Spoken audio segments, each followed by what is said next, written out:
जय श्री राम दोस्तों, कैसे हो आप सभी। आज के इस ट्रेडिंग ब्लॉग पे आप सभी का स्वागत है। आज आप सभी को जानने को मिलेगा कि कैसे मैंने अपना जो फंडेड अकाउंट था वो एकदम डूबने वाला था और उसको कैसे मैंने बचा लिया और अच्छे खासे प्रॉफिट पे भी ले आया, सिर्फ दो चीज़ों की वजह से। पहला रिस्क मैनेजमेंट, दूसरा साइकोलॉजी। अब देखो, इसमें आपका स्ट्रैटेजी कितना बढ़िया है वो भी काम करता है। जो अगर आपका स्ट्रैटेजी बढ़िया नहीं हुआ ना, तो आप चाहे रिस्क मैनेजमेंट में काम कर लो, चाहे आप साइकोलॉजी कितनी बढ़िया कर लो, आप अपना जो लॉस है, जो अपना प्रॉफिट है वो नहीं बना सकते। तो चलो मैं आपको एक बार दिखाता हूँ कंप्यूटर पे ले जाके कैसा क्या है, और चलो वहीं मिलता हूँ आपको। तो देखो भाई, जैसा कि मैंने आपको बताया कि अगर आपका साइकोलॉजी और रिस्क मैनेजमेंट मजबूत है, लेकिन अगर आपका जो सेटअप है वो बढ़िया नहीं है, तो भी आप प्रॉफिट नहीं जनरेट कर सकते, या आपका अगर लॉस हुआ है तो उस लॉस को रिकवर नहीं कर सकते। तो देखो, आपको इन तीन एक तरह से पिलर कह सकते हो ट्रेडिंग का, जिसको आपको स्ट्रॉन्ग करना ही होगा, तभी आप प्रॉफिट कमा पाओगे, नहीं तो नहीं कर पाओगे। क्या है? सबसे पहला साइकोलॉजी। पहला सेटअप ही रखो, क्योंकि जब आप सेटअप रखोगे, सेटअप पर बिलीव करोगे, तब आपकी साइकोलॉजी बिल्ड होगी, आप वहाँ से रिस्क मैनेज करोगे तो आपका प्रॉफिट बनेगा। तो सबसे पहले आप एक ऐसा बढ़िया सेटअप ढूंढो जिस पे आप भरोसा कर सको, जो आपके नेचर के जैसा हो।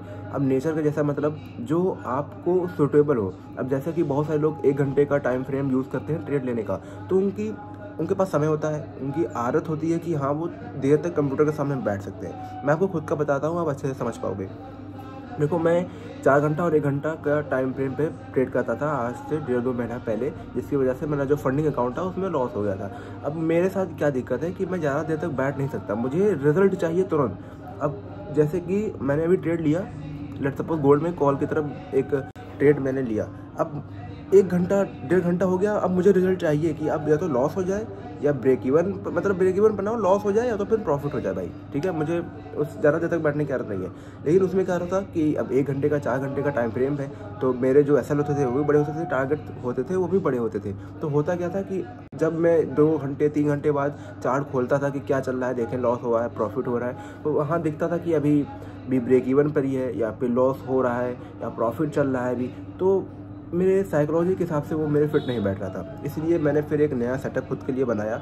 1 मिनट के टाइम फ्रेम पर शिफ्ट हुआ, और यहाँ पर मेरा जो विनिंग रेशियो कह सकते हो वो 65 to 72% तक है, और जो रिस्क रिवार्ड है वो भी 1:2 है, जो कि बहुत बढ़िया नहीं है लेकिन सही है। मुझे रिजल्ट आधे घंटे से लेकर 1.5-2 घंटे के अंदर मिल जाता है, जो कि मेरे साइकोलॉजी के हिसाब से भी सही है और मुझे सही लगता है, ठीक है। तो मेरे कहने का मतलब यही है कि आपका अगर नेचर ज़्यादा देर तक बैठने का है, तो आप 1 घंटा 4 घंटा के टाइम फ्रेम पे शिफ्ट हो जाओ। लेकिन अगर आप ज़्यादा देर तक नहीं बैठ सकते हो और बिगिनर हो, तो 1 मिनट के टाइम फ्रेम पे मेरी तरह बताना। मैंने लगभग 4 साल टाइम बिता दिया ट्रेडिंग में।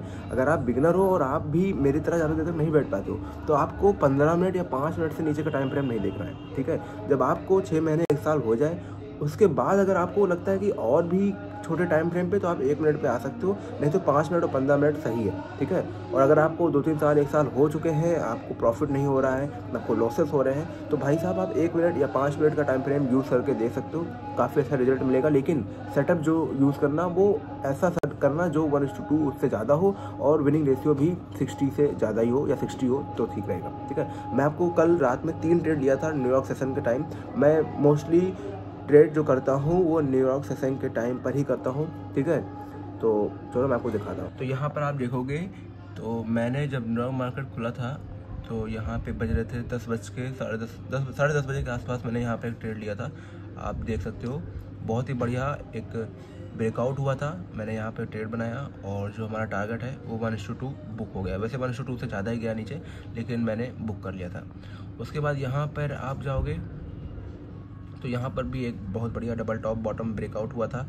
तो इस पे भी मैंने एक ट्रेड बनाया था, दोनों ही शॉर्ट की तरफ था, और दोनों ही 1:2 से ज़्यादा ही प्रॉफिट दिया है।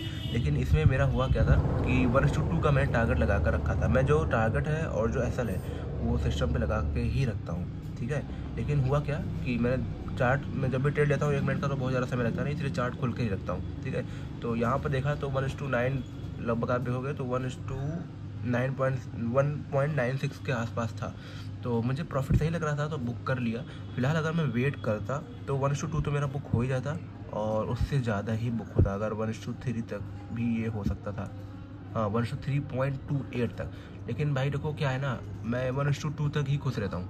कभी कदार क्या होता है कि मुझे लगता है कि मार्केट रिवर्स जा सकता है, सपोर्ट तगड़ा है, तो मैं 9:7 1.7 मतलब मैं बुक कर लेता हूँ वहाँ पर, ठीक है।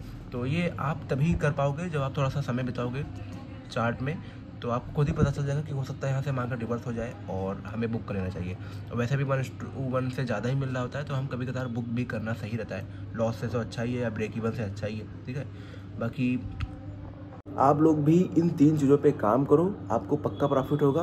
बट थोड़ा सा समय देना, थोड़ा सा सीखने पे समय लगाना। अगर आप, बहुत सारे लोग मुझे इंस्टाग्राम पे मैसेज करते हैं, अगर आप सभी ने फॉलो नहीं किया है तो आईडी आपको डिस्क्रिप्शन में मिल जाएगी, वहाँ से जाकर मुझे फॉलो कर लेना। काफ़ी सारे लोग पूछते हैं मुझे सीखना है, कोई कोर्स बताओ या कुछ कहीं से बताओ कि जहाँ से हम सीख सकें। देखो, आप यूट्यूब से ही काफ़ी सही नॉलेज ले सकते हो। मैंने खुद यूट्यूब से ही सीखा है, कहीं कोर्स वगैरह परचेस नहीं किया है। बस आपको थोड़ा सा समय देना होगा। आप कुछ नहीं कर सकते, आप यूट्यूब पे बेसिक वीडियो देख लो। आपके पास 5-10 हज़ार जो भी हो उसको लाओ, ब्रोकर पे अपने डिपॉजिट करो। कौन सा ब्रोकर बढ़िया है, मैंने वीडियो बनाया हुआ है, आप मेरे चैनल पे जाके देख सकते हो, ठीक है। तो उस पर डिपॉजिट करो और ट्रेड करो, ये सोचकर कि ये 10,000 मैं एक कोर्स ले लिया हूँ, ये 10,000 मैं किसी इंस्टीट्यूशन को फीस दे दिया हूँ। एक तरह से समझो कि ये चला गया है, ठीक है। अब यही समझो चला नहीं गया, अब यही समझो कि मैंने इसको फीस, मैं मार्केट को फीस दे रहा हूँ कि वो मुझे सिखाए। उसको आप 10,000, 5,000, 12,000, 15,000 जो भी आपके पास हो, जो आप अफोर्ड कर सकते हो लूज़ करना, उसको आप डिपॉजिट करो। और बहुत ही छोटे लॉट से 0.01 से या 0.05 तक भी आप ट्रेड लो। मैं कहूँगा आप गोल्ड पे ट्रेड लो, क्योंकि करेंसी में क्या है कि बहुत सारे करेंसी, अगर आप करेंसी पे ट्रेड करने जाओगे तो आप कंफ्यूज हो सकते हो। तो स्टार्टिंग पे या तो फिर गोल्ड पकड़ लो, और अगर करेंसी पे ट्रेड करना ही है तो URUSD, GBP USD और USD JPY, इन 3 पेयर पे ट्रेड कर सकते हो। बाकी जब आप प्रोफेशनल हो जाओ, थोड़ा बहुत नॉलेज आ जाए, एक्सपीरियंस हो जाए, तो उसके बाद तो आप जिस भी चार्ट पे ट्रेड करना चाहो कर सकते हो। इंडियन मार्केट का क्या है कि यहाँ पर थोड़ा सा झोल है, तो मुझे पसंद नहीं है। बाकी अगर आपको वीडियो अच्छा लगा, लाइक करके चैनल को सब्सक्राइब कर दो, क्योंकि यहाँ पर आप सभी को ऐसे ही वीडियो देखने को मिलती रहेंगी। और हाँ, मेरा जो फंडिंग अकाउंट का फेज़ 2 है वो मतलब अब आ गया है कंप्लीट होने के कगार पे। जैसे ही कंप्लीट होता है मैं वीडियो बनाऊंगा, और अगर लूज़ हो जाता है अकाउंट तो भी मैं वीडियो बनाऊंगा, जिससे कि आप सभी को पता चल जाए। और इंस्टाग्राम पे फॉलो कर लो, क्योंकि वहाँ पर कोई भी ट्रेड वगैरह होता है, लॉस या प्रॉफिट, मैं स्क्रीनशॉट डायरेक्ट लगा देता हूँ, कभी कभी रिकॉर्ड करके भी डाल देता हूँ। बाकी चलो, मिलता हूँ।